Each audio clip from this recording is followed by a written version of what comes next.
Ho buddies, welcome to Borderline Games. I'm Gareth and today we're playing Chaos Head. Last time, we had a delusion where we saw Remy in bra, panties and a shirt, and then we saw her leave our little shipping container to go get a drink, and then we came out of our delusion, and then the real Remy went and did the same thing. Are we seeing something similar to what we saw with Fez? Maybe. Let's carry on and find out. So the last thing says that she gave me a big smile, then left without waiting for my response. I could only watch her leave in a daze. She was going to the convenience store in uniform, which was completely normal. That half-naked Remy from before really had been a delusion. I felt a mixture of both relief and slight disappointment. But that half-naked Remy, a assay splitting in two. What kind of mechanism was capable of reproducing those delusions accurately enough to feel real? Had it even been that, though? Did I have powers or not? And if I did, how could I actively use them? How could I obtain a D-sword? I was still stuck deep in a maze of questions, unable to do anything but wander around aimlessly.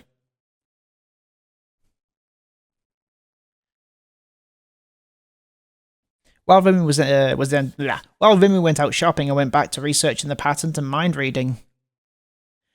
When I reached my computer, I noticed that Grim had entered the chat room and was looking for me.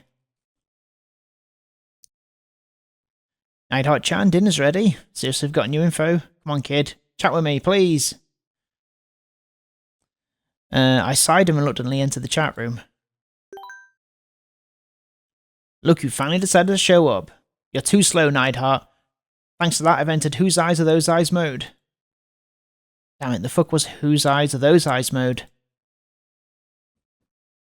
Grim obviously just wanted to use the phrase for the hell of it. Even though he knew I hated seeing that goddamn thing, I'd always freak out whenever I saw it.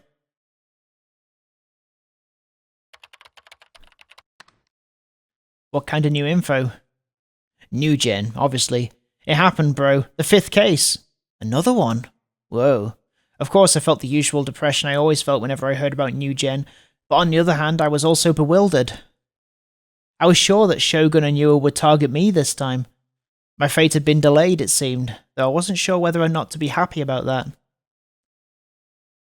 Want to know the deets? It's on the Taboo homepage. A quick search should tell you everything. What time today did it happen? Not today, they found the body last night, but the victim died the day before. This time was seriously insane. The dead guy's brains were removed. Wait, what? Without warning, Grim started telling me the details of the case and I began to panic. I was beyond done with all this gory shit. I didn't want to hear about any of it. If I got word of it, I might imagine myself getting brutally murdered in the same way. Even though I still hadn't found out how to get a D-sword. And yet Grim continued mercilessly. It was seriously freaky, dude. What do you think the cause of the death was? Drum roll, please. Emaciation. Which means he was alive even after his brains were removed. The repulsiveness of it all sent chills down my spine. I wrapped my arms around my body. I didn't want to hear any more. Spare me, please, I'm begging you.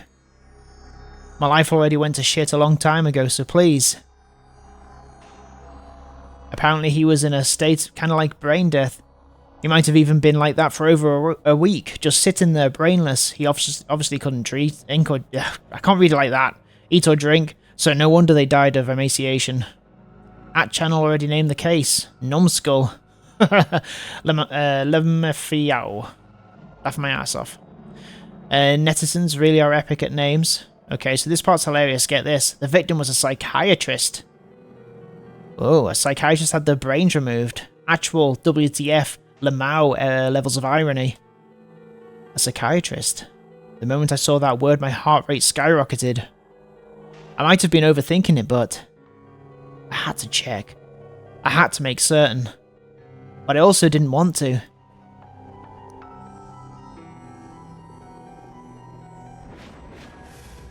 After hesitating on and off for a while, I eventually went to the homepage of Taboo. and opened the news article reporting on the numbskull incident. Ah. Dr. Takashina. How could the victim's name was Takashina Fumio. Dr. Takashina. Dr. Takashina had been killed. He was provoking me. Shogun was blatantly provoking me. To do that, he'd killed the only doctor I could rely on, just to set an example. This can't be. It can't! Help me, someone. Someone help! I let out a scream. My mind was in complete disarray. I felt like I was on the brink of snapping. Ah! Not like this. Not like this. Not like this! I don't want to die. I don't want to die. Rimi, save me. I searched for Rimi. I frantically looked around the room over and over. She wasn't there. She wasn't there. She wasn't there. Why wasn't she there? Because she just went out shopping. I lay down on the ground, clutching my head. Help me, Rimi. Help me. Don't leave me. I'm begging you.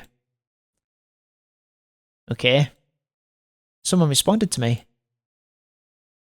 Oh, there she is. Shocked, I looked up to find Rimi standing right beside me, holding a convenient store bag. Rimi. She'd come back. Thank goodness. Relieved, I held up my hand. Rimi crouched down and embraced my hand with both of her own. Her hands had been cool when she'd touched me before, but now they felt so unbelievably warm. I'm here. I'm here, Taku. You don't need to be afraid anymore. Using her finger, Rimi wiped my tears away with a gentle smile. You shouldn't wipe tears away with your smiles. How pathetic could I be? I wasn't a man at all. Hey, men cry. Showing how terrified I was, crying and screaming all in front of a girl. And yet, even while knowing how pathetic I was, she'd still said that she would stay by my side. Right now, this warmth I felt was the only thing keeping my mind from shattering. Until I got a D-sword, I never wanted to let her go.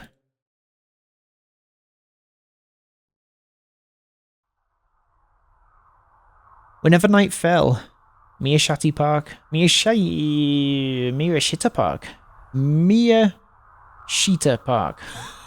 always found itself engulfed in a peculiar air.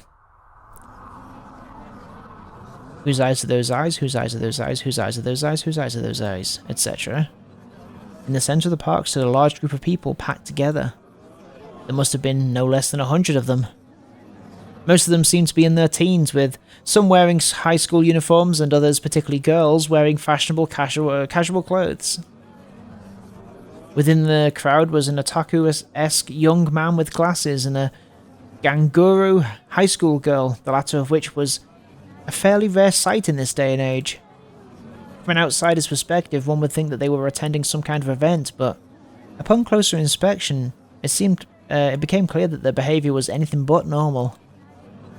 They were all looking at the ground, their eyes unfocused and empty. Even though quite a number of people were gathered there, none of them conversed with each other. They simply stood there, frozen in place. Every last one of them wore the same faint smile, all while murmuring something under their breaths. A phrase that their whole bodies and minds were dedicated to saying. Whose eyes are those eyes? That phrase seeped from the mouths of the 100 people there. Despite their smiles, the chant rose as nothing more than a flat, emotionless murmur, echoing throughout the park like a Buddhist sutra.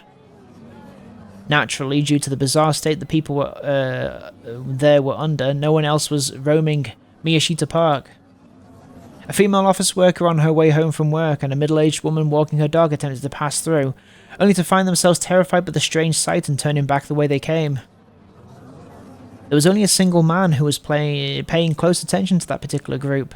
At first glance it appeared he too was part of the group, but in actuality, he was standing alone a few meters away from it. Considering his choice of clothing, the man would have blended in quite well in Akihabara. He wore a plaid? That's how you say that, right? A plaid shirt? Deeply worn sneakers, mittens, a red bandana, and a large green rucksack. He was fairly corpulent, which made the buttons on his shirt appear as though they were about to come off.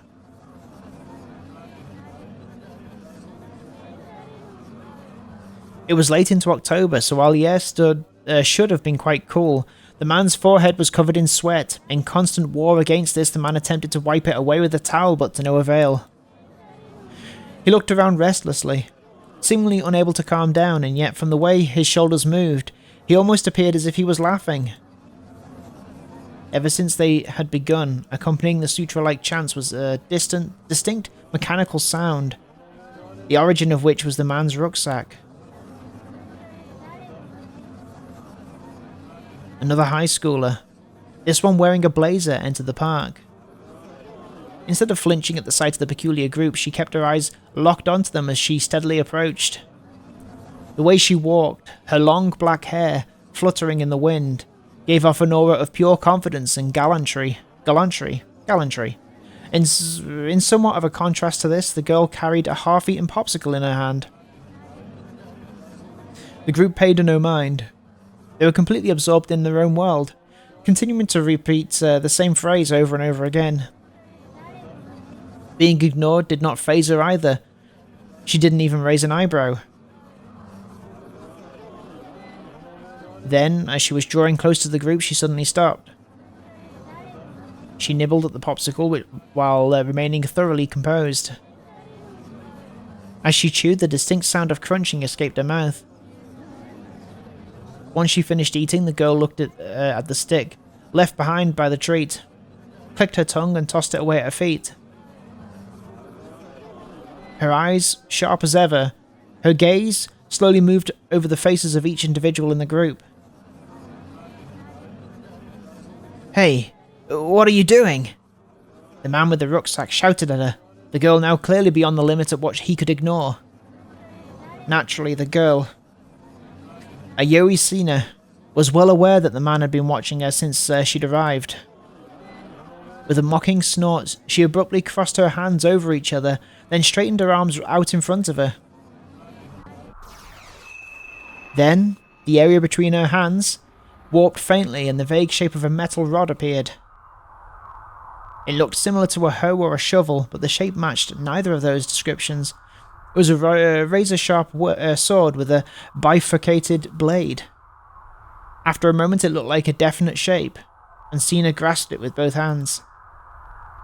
However, it did not end there. Immediately after, a blue light illuminated both sides of the sword Sena was holding, as well as the air directly to the right of her where it was pointed. Just as before, metal pieces appeared from that glowing blue space. As they took shape, they noisily fused with the long blade that had appeared before them. At last, a ring formed, one from which another long trail of light streaked far to the right. The bifurcated blade traced the trail's trajectory as it came into being. Though one might have originally thought it to be a hoe or a shovel, it was now very clear that it had transformed into a gigantic sword. Sharp, yet elegant. Translucent, yet destructive. Sinister, yet beautiful. With an overwhelming sense of presence, the sword settled in Sena's hands. The man with the rucksack showed no reaction. He simply stared at Sena with a malicious look on his face.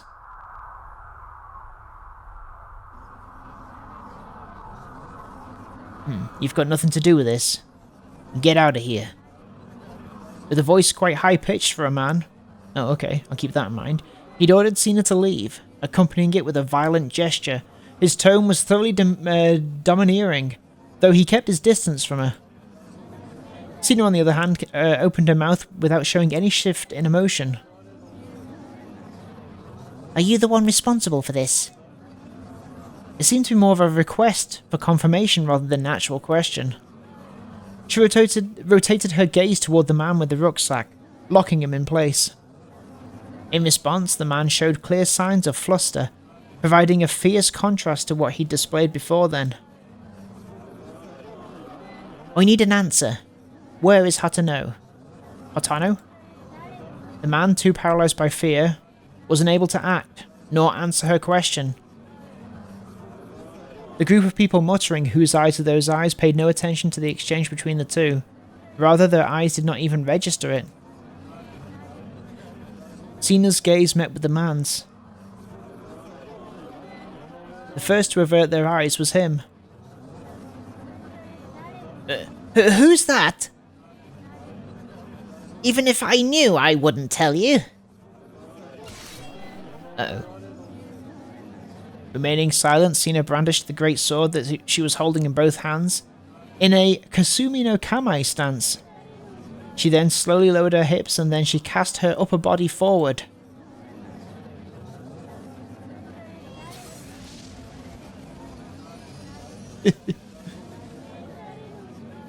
Okay.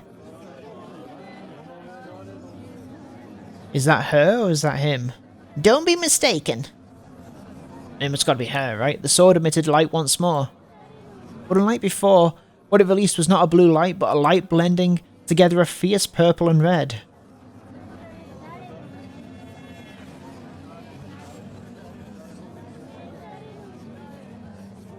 Suddenly, a high-pitched screech resembling a woman's scream resounded. The atmosphere between her and the man was warped with anger, but not in the metaphorical manner. It was entirely physical. The very air itself vibrated, converging toward the sword Sena was holding. The red glow of the sword became inconceivably intense to the point of dazzlement. Sena took a small breath and gritted her teeth. Wow.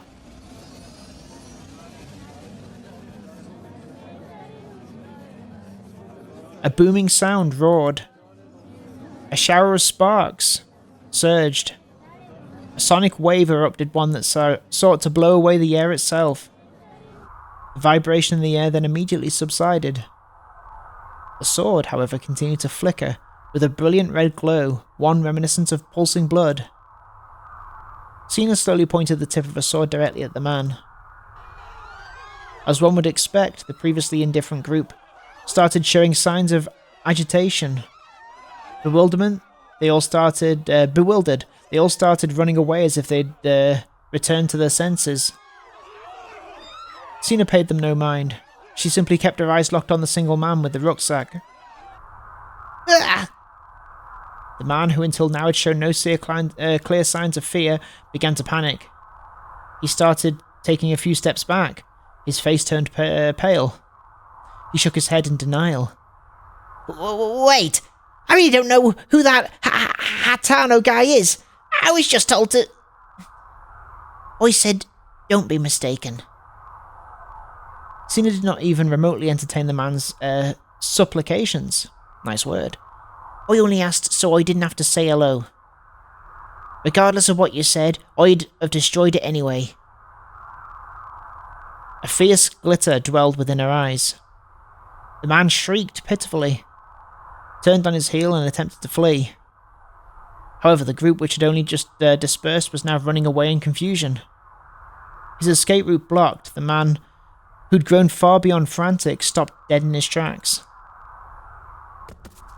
And at that very moment, Sena kicked off the ground and closed the gap between her and the man's back. Who was it? A robot? It was... a blow so swift. What the fuck? It was hard to conceptualize that it had come from Sena's slender arms. The blade swept horizontally, shredding the rucksack the man was carrying. Oh, is this just the rucksack? The impact blew the man away. He collapsed to the ground and curled into a ball, covering his head with his hands. Having lost the will to flee, all the man could do was tremble. His groin was now sodden. The man having become incontinent out of fear. Sena walked over to the man and, without paying him any mind, gazed down at the contents of the destroyed rucksack. A collection of small sparks spurted out from within, emitting a crackling sound. There was a device inside. Its shape might have originally called to mind a device one size larger than a modem, but after getting demolished by Sena's D-sword, it was now in pieces. It could not be of any use anymore. Right, so this is a device that controls people. The deafening mechanical sound that had been coming from within the rucksack could no longer be heard.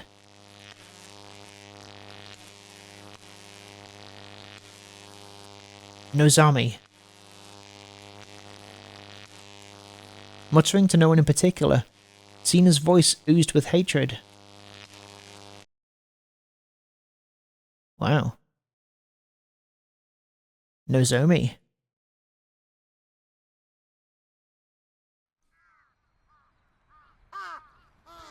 As fall moved forward, it had gradually been getting colder outside. The fact that I'd been able to go out in a short-sleeved shirt only a few days ago felt unreal. The colour of the sky was also somewhat dull. Its previously bright tint seemed to be fading. If you went to a park, you'd be able to see the vibrant autumn leaves sprouting from the trees. Maybe they were sucking the colour from the sky. As I looked up toward the sky, I jammed my toothbrush into my mouth. The nice thing about my base was that I had no eyes on me. I could do anything I wanted on the roof without fear of other people's scrutiny. It was also fairly spacious, giving it a nice open feel. My sink was located outside of my container, which allowed me to brush my teeth outside outside when the weather was nice. It was pretty inconvenient when it rained, though. As I rubbed my sleepy eyes, I moved my toothbrush around my mouth and thought back to what had happened a day prior. Even after everything, Remy had stayed in my room until late at night. She'd even held my hand until I finally calmed down, which had taken at least an hour. Although I should clarify that nothing had actually happened between us before she'd gone home.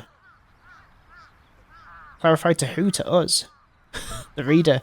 Two people of the opposite sex, and the same age no less, had been left all alone in a cramped room for hours on end, yet they'd never broached any particularly lewd topics.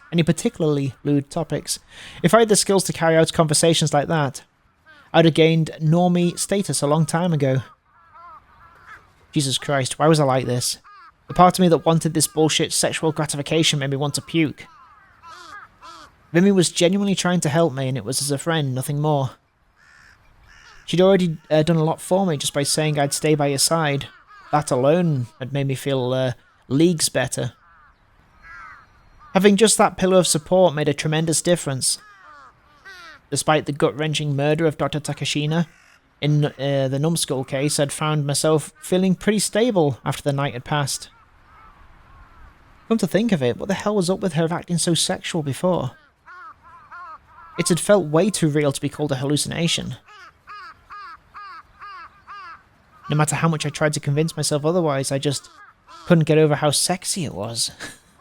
It wasn't like I'd stared at them or anything, but I could definitely say that I'd seen the folds in her panties. And could you now, Taku? As a self-proclaimed panty expert, albeit only for figures, I knew how realistic those folds had been.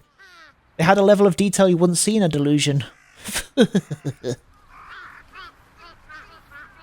Okay, you know what? Who cares about dumb shit like this? Just forget it. The power to project delusions onto reality. Did such a thing really exist? Was I being targeted by Shogun because I had the power to do so? If I did have that power, a childhood memory surfaced. Oh, when he made the bus. It was the day I hadn't been able to go on a field trip. The day where I'd been the only one not involved in a certain accident. The bus had crashed and several of my classmates were injured. Mr. Saito, my teacher, died. I remembered images of those things appearing vividly in my mind back then. I'd seen them clear as day. Had it really been just foreknowledge? What if those images hadn't been foreknowledge? What if they'd been a delusion of mine? What if I projected that delusion onto reality? My body threatened to start trembling as I wrapped my arms around myself in an attempt to counter it. If that's really true, then I'd be a murderer.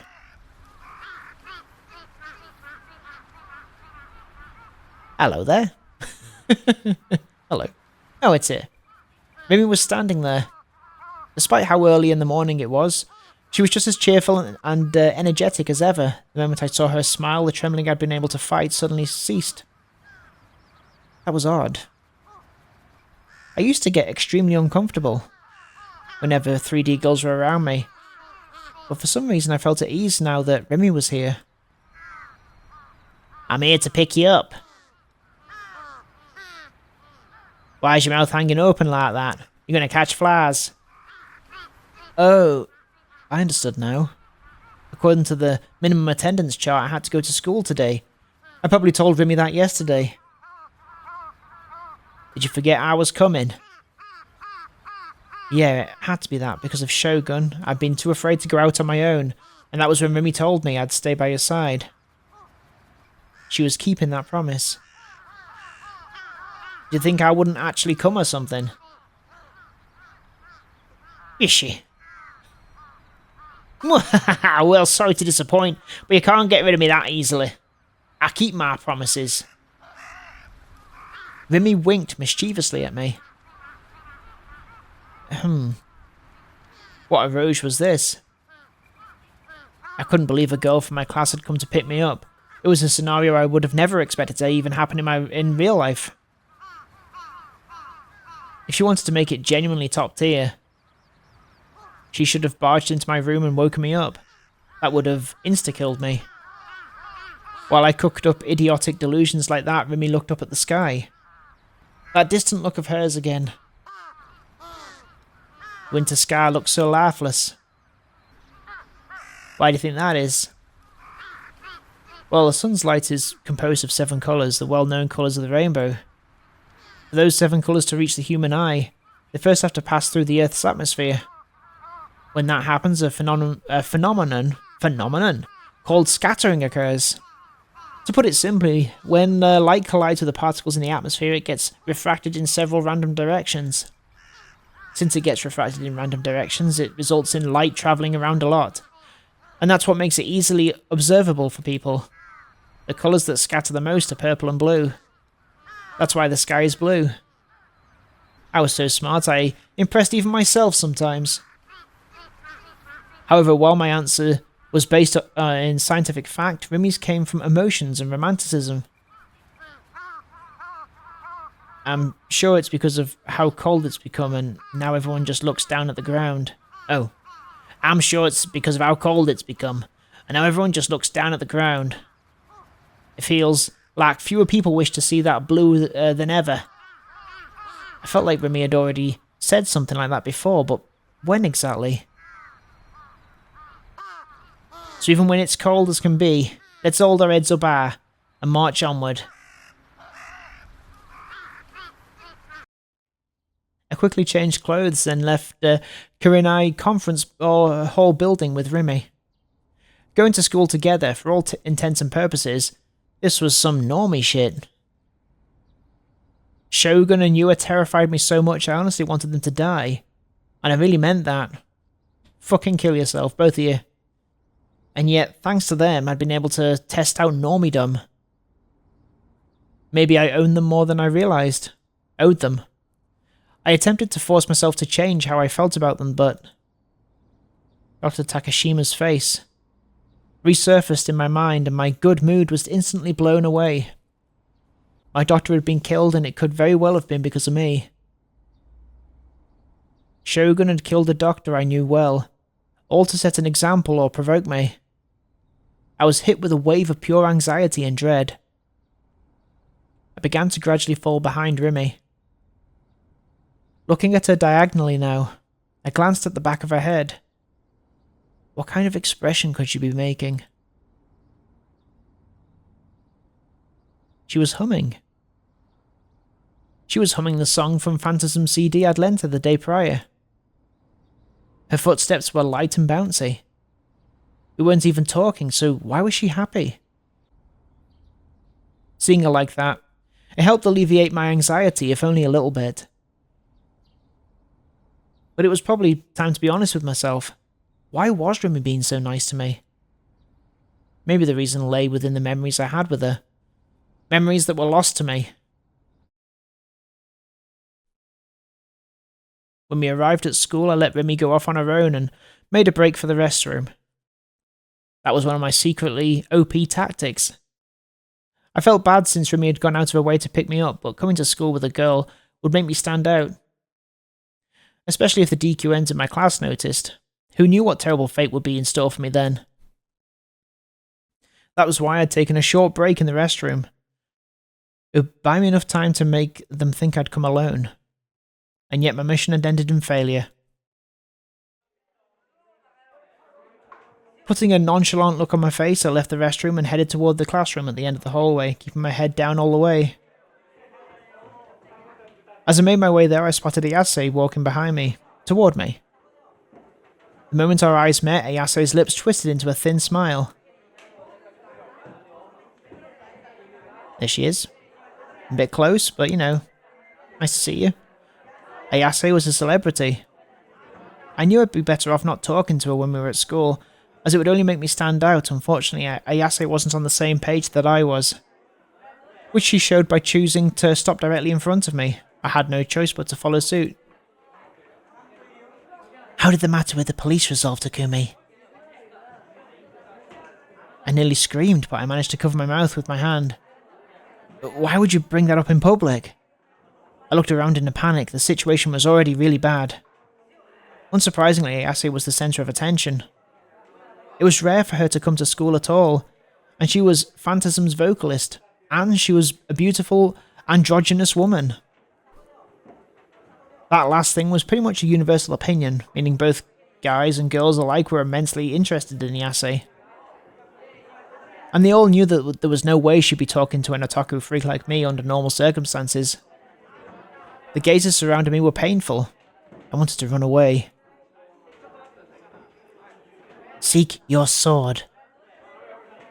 That is what you must do. She always said the same thing every time we met. Ayase may have been on my side, but I was tired of her repeating the same bullshit over and over again like a broken record. I want to get it just as much as you want me to. I just don't know how. Give me a hint. How did you get your hands on yours? It was there before I knew it. And there it was. Was she ever going to stop dodging the goddamn question? At first, I did not perceive it. But when I ever so slightly altered my perspective, it all became clear. Perhaps it's already visible to you, Takumi. You just aren't seeing it. Oh, hang on. It's already visible, yeah, that's right.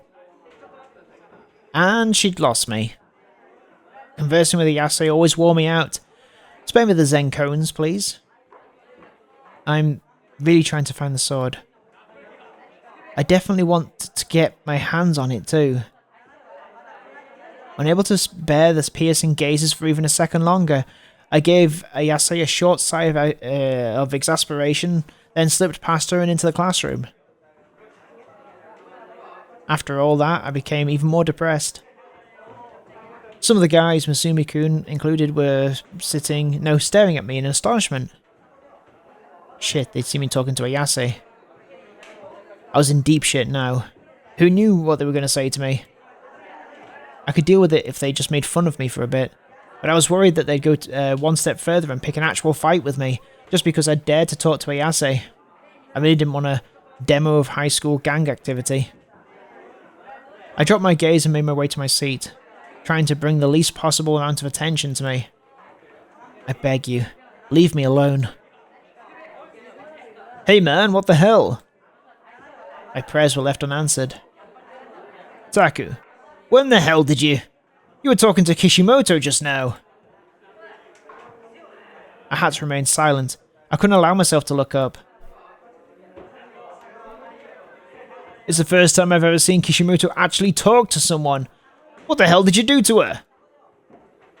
I beg of you, don't yell so loud. It's echoing throughout the entire classroom. Please, just leave me alone. I've no intention of messing around with the assay. Even if I wanted to, I'm not worthy of her anyway. So please, stop making such a big deal out of this. I know you can hear me, Taku. Tell me how! Daichin. Right then, Remy interrupted him. Take it down a notch. Can't you see you're making a scene? Huh? Oh shit. I'm sorry, I got a bit carried away. Masumi-kun lowered his voice and clapped me lightly on the back. With my head still hanging low, I let out a small sigh. Remy had come to save me yet again. Seriously though, how did you actually do it? I didn't know what I'd expected. This was the dude who only thought that was thought with the wrong head after all. Give me a break. Oh, give me a break. Do you know what self-control is, Darchin? You know, one of these days your girlfriend's gonna overhear and end up gutting you.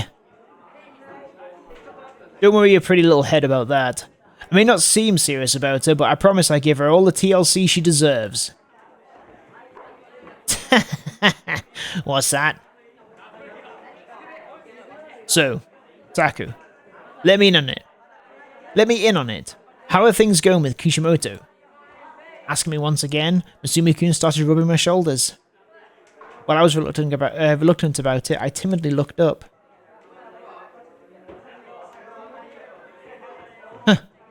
About half the guys in the classroom were taking quick glances at me and whispering to each other. Shit. They were still watching me. Don't look at me. Chills ran over the nape of my neck. If you were caught in a DQN's line of sight, you were finished. They'd never let you hear the end of it. All that awaited you was pure, unending hell. What should I do? Run away? Should I just skip classes and go home? I couldn't do that alone. The mere thought of running into either Shogun or Yua left my legs paralysed. Should I ask Rumi to go back home with me? She'd say before that she kept her promises. She said before that she kept her promises, which meant she'd stay by my side at all times. So if she really had been telling the truth before, surely she'd skip class with me.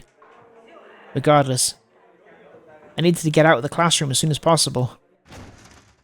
Suddenly, a really loud sound came from the entrance. Everyone immediately turned their gazes toward it, trying to figure out what was going on. Huh. It was the transfer student. Rubbing her forehead with tears in her eyes, she bowed silently to everyone around her, again and again. The entire classroom had fallen silent. What the hell? Did you see that? Yeah, she crashed right into the door. God. Kasuya-chan is so cute. If the clumsy girl archetype really actually existed in real life, she'd certainly fit the bill. Huh. Oh, no, she's crying. Is she okay? Oh, she's really loud. With worry in her voice, Rumi ran up to the transfer student before anyone else could. She just couldn't help herself from getting involved. What a meddler. But I guess she was just that kind. Shit, she beat me to it. Hey, wait! I'm supposed to take care of her! Making his intentions clear, also known as telling Rimi to back off, Masumi-kun ran over to the transfer student, albeit a bit late.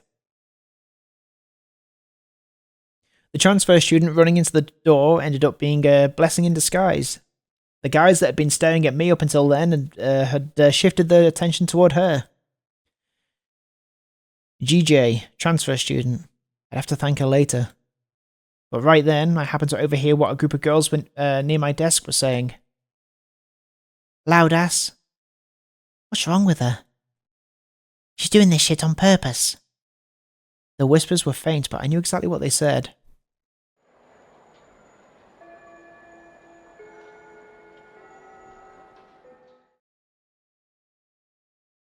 Okay. Well, what's this? Gentlemen, I stand before you today to tell you the boundless potential that exists within man's field of vision. The brain's visual centers house many nerve channels that ordinarily go unused. So I ask you all, are you familiar with dead spots? Does this relate in any way to the second generation? It very much does. Allow me to show you a simple experiment. Please take a look. I haven't time for your child's play. I assure you it's quite relevant. In this figure, the left side displays a dot, whereas the right side displays a ring. Now please cover your left eye so that you cannot see through it. Then, using only your right eye, please gaze at the dot on the left side. What do you see? Despite staring at the dot, are you still able to perceive the ring at the edge of your vision? No matter how much you stare at the dot, it's only natural for you to be able to observe the ring adjacent to it. In that case, I ask you to please continue staring at the dot, but now move your face close to the monitor. What happens to said ring? Oh my. Interesting. Incredibly interesting indeed. The ring on the right vanished. Oh, the ring on the right vanished, did it not? Despite what you may surmise, this is not because of your field of vision narrowing down. Evidence against this is as follows. If you move even close to the monitor, the ring will reappear in your field of vision. What sort of trickery is this? This is no trickery. It's one of the multitude of abilities the human eye has always possessed, yet normally goes unused. This is what we call a dead spot. It's the channel through which Noah will produce something from nothing in the eyes of the population.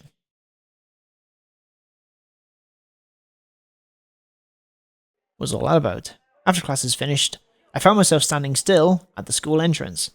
And we're going to find out what's going on at the school entrance next time on Borderline Games. Thank you so much for watching this episode of Chaos Head, and I will see you next time. Take care of yourselves. Goodbye. Bye.